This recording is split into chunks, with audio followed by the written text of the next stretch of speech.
When police arrive on scene, they encounter a lot of different situations. Sometimes the car is left behind.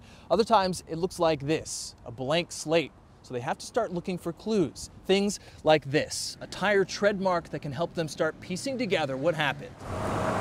We don't get all the pieces ahead of time handed to us, so we have to actually walk around. That was the case on June 27th, 2016. You could tell that the pedestrian had basically hit and ridden up the hood and then going through the windshield. Oceanside police officer Brian Hendricks describes the confusion when they arrived on scene. The fact that there was no other glass or debris or anything like that in the area, we knew that's not where our crash scene was. They were eventually led back to the original crash site, more than a mile away, meaning the suspect had hit the man and driven around that whole time with his body in the windshield. The tire marks go completely onto the sidewalk. From there, they start working backwards. And then there was shoes, glass, pants from the pedestrian. He was literally knocked out of his pants and his shoes. Those were still in the roadway. His wallet, with his ID and everything, was in the roadway. His name was Jack Tenholzen, and he had died in the crash. Time for Hendricks and his team to get to work.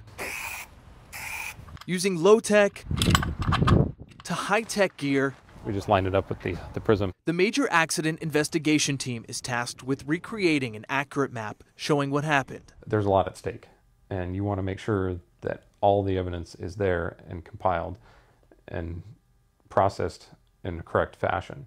It's a meticulous process, sometimes forcing them to close off lanes of traffic for hours.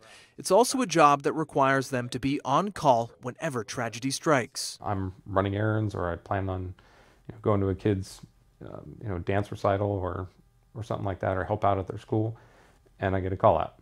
So my wife couldn't count on me for anything at home because we never knew when there was going to be a call out. The investigation into the death of Mr. Tenholzen led to this courtroom outburst. Stacy Sanchez was found to be the driver, convicted of second-degree murder for killing him and not stopping. Her defense was that she fell asleep. The problem is even if she did fall asleep, it's because she was so drunk that she probably, she may have passed out. That was part of their investigation, too, piecing together her partying that night and a revealing phone call to her husband. She had already told him, "I'm too drunk to drive." She knew she was too drunk to drive.